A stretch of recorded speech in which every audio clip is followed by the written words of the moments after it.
Assalamualaikum warahmatullahi wabarakatuh. Selamat bertemu kembali dengan kami, Guru BK SMP PGRI 1 Sempor. Kami Amalia. Untuk kali ini Bu Guru akan menyampaikan tema yaitu tentang komunikasi efektif. Anak-anakku semuanya sehat hari ini? Alhamdulillah, semoga kalian sehat semuanya. Baiklah anak-anak, tidak panjang lebar, kami akan mulai saja untuk pemaparan kali ini, yaitu tentang komunikasi efektif. Manusia adalah makhluk sosial yang membutuhkan makhluk lain dalam kehidupannya. Komunikasi sangat penting untuk kelangsungan hidupnya karena komunikasi sebagai suatu proses penyampaian pesan atau ide gagasan dari satu pihak ke pihak lain agar menjadi saling mempengaruhi di antara keduanya. Untuk menyampaikan ide atau sesuatu dengan sebaik-baiknya, maka kita tidak bisa lagi memandang remeh bahwa masalah komunikasi dalam kehidupan kita sehari-hari. Sebab sepandai apapun ide gagasan yang kita miliki, tetap saja ia tidak akan bermakna apa-apa apabila si pemilik ide tidak dapat menyampaikannya dengan baik kepada objek yang kita tuju, dalam hal ini adalah manusia.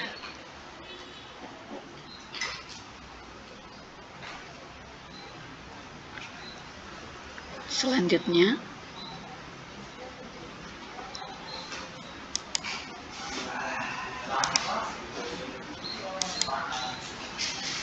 perlu juga sebelumnya kalian ketahui yaitu apa tujuannya dalam materi ini. Diharapkan kalian dapat mengetahui pentingnya komunikasi untuk menyampaikan pesan, ide, atau gagasan dalam hidup bermasyarakat.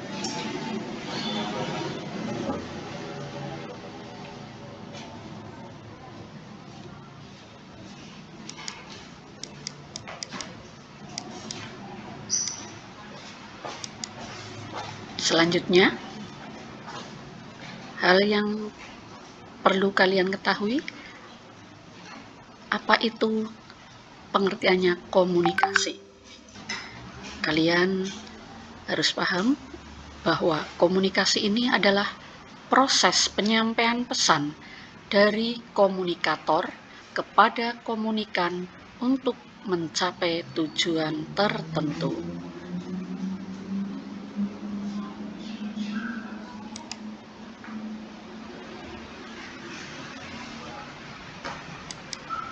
Selanjutnya, apa saja yang harus kalian pahami tentang elemen atau unsur-unsur yang terdapat dalam komunikasi. Ada 5 hal yang penting yang perlu kalian ketahui, yaitu yang pertama, komunikator. Apa itu komunikator? Yaitu orang yang menyampaikan pesan. Yang kedua, pesan itu sendiri, yaitu berupa ide atau informasi yang disampaikan. 3, media. Media sebagai sarana komunikasi merupakan unsur-unsur yang harus ada dalam komunikasi. Yang keempat, yaitu komunikan. Apa itu komunikan? Yaitu audien, pihak yang menerima pesan. Kemudian unsur yang kelima yang harus ada dalam sebuah komunikasi, yaitu umpan balik, respon dari komunikan terhadap pesan yang diterimanya. Demikian itu unsur-unsur yang terdapat dalam komunikasi. Selanjutnya, perlu juga kalian ketahui tentang fungsi komunikasi.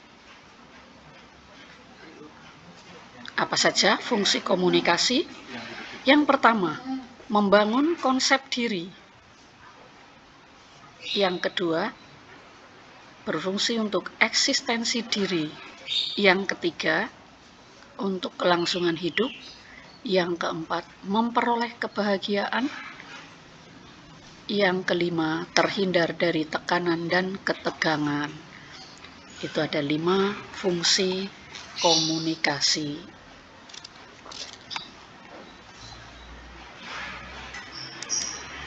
Selanjutnya, ada beberapa hal yang perlu kalian perhatikan dalam berkomunikasi, yaitu ada 4. Yang pertama, kontak mata. Yang kedua, ekspresi wajah. Yang ketiga, postur tubuh. Yang keempat, berbusana. 4 hal ini penting yang harus diperhatikan dalam kita berkomunikasi dengan orang lain. Kontak mata, ini kita harus selalu berhadapan dengan audien yang kita ajak untuk berkomunikasi. Perlu ada kontak mata, kemudian ekspresi wajah. Nih kita munculkan, kita tersenyum, kemudian postur tubuh, jika duduk posisinya tegap, kemudian busana ini juga harus rapih. Itulah 4 hal yang perlu diperhatikan dalam berkomunikasi. Selanjutnya, perlu juga kalian mengetahui tentang kesalahan-kesalahan dan hambatan-hambatan dalam berkomunikasi.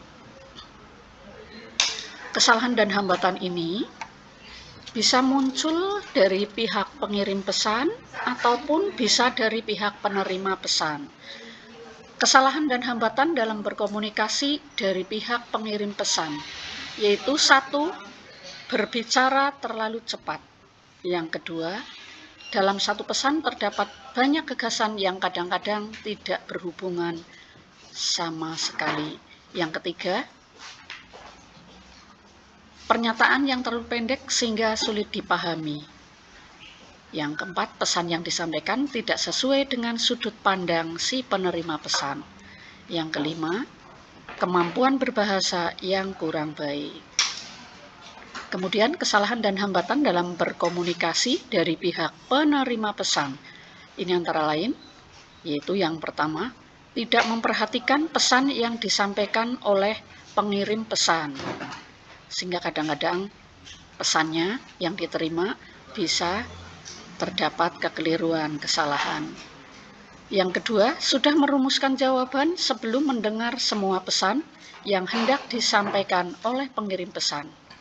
Yang ketiga, terlalu memperhatikan detail-detail seperti kata, intonasi, dan sebagainya, bukan mendengarkan pesan secara keseluruhan. Yang keempat, kesalahan bisa terjadi karena memberi penilaian benar atau salah sebelum memahami sepenuhnya pesan yang disampaikan. Yang kelima, kesalahan dan hambatan bisa terjadi dalam komunikasi dari pihak penerima pesan karena bukan pendengar yang baik.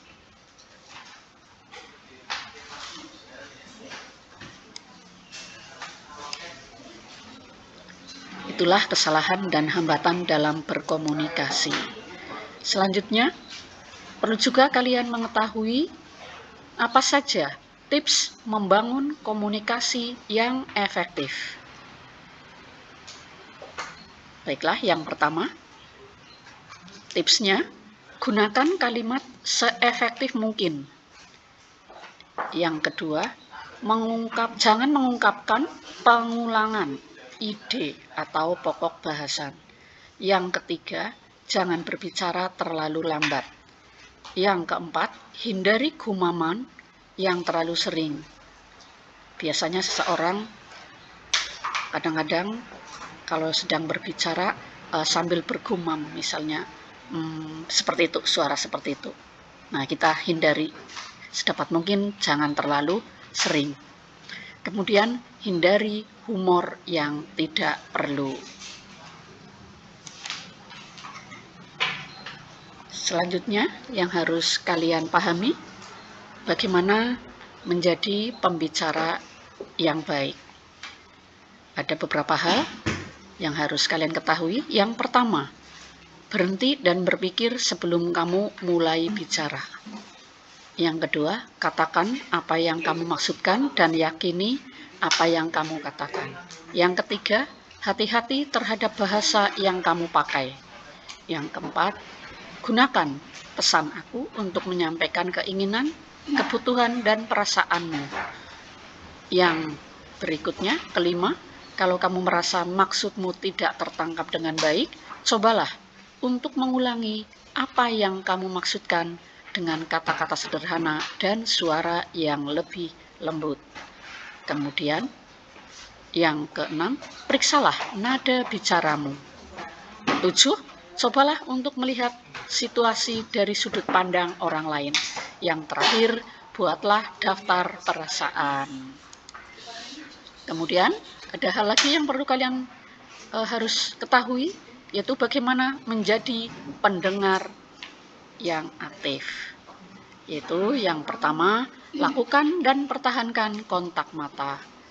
Yang kedua, tunjukkan bahwa kamu menaruh perhatian dengan sesekali menganggukkan kepala, mengumam, atau melontarkan komentar-komentar yang pendek. Yang ketiga, menjadi pendengar yang aktif, tanyakan kejelasannya kalau orang lain mengatakan sesuatu yang tidak kamu mengerti. Yang keempat, sesekali ulangi perkataan orang lain. Kemudian yang kelima, sesekali ungkapkan komentar pendek tentang perasaan orang lain. Selanjutnya, kalian perlu mengetahui jenis-jenis pekerjaan apa saja yang memerlukan kemampuan berkomunikasi lisan. Nah, ini bagi kalian yang punya kemampuan lebih dalam linguistik dalam bahasa, ini ada bidang-bidang pekerjaan yang cocok dengan kalian. Apa saja itu? Yaitu bidang pendidikan.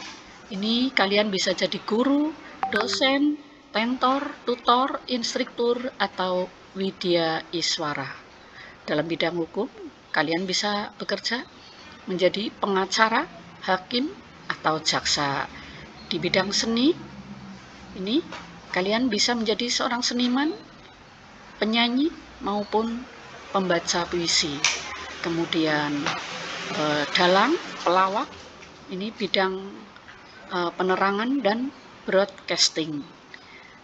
Dan tak kalah penting, kalian bisa menjadi reporter, pembawa acara talkshow, motivator, pembaca berita, penyiar radio, atau master of ceremony.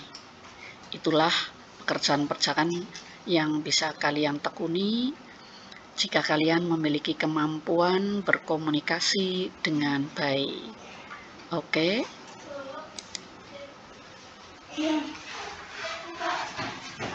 Untuk selanjutnya perlu kalian ketahui alat yang membantu dalam kegiatan berkomunikasi lisan, yaitu apa saja? Radio, televisi, handphone, telepon, intercom, walkie-talkie, handy-talkie, sound system. Inilah alat-alat yang dapat membantu kegiatan kita dalam berkomunikasi secara lisan. Demikian anak-anak untuk materi kali ini tentang komunikasi yang efektif. Mudah-mudahan bermanfaat untuk kalian semuanya. Kiranya kami mohon maaf, dicukupkan dulu apabila terdapat kekeliruan. Sekali lagi mohon maaf yang sebesar-besarnya. Akhir kata saya tutup. Assalamualaikum warahmatullahi wabarakatuh. Selamat bertemu kembali pada materi selanjutnya.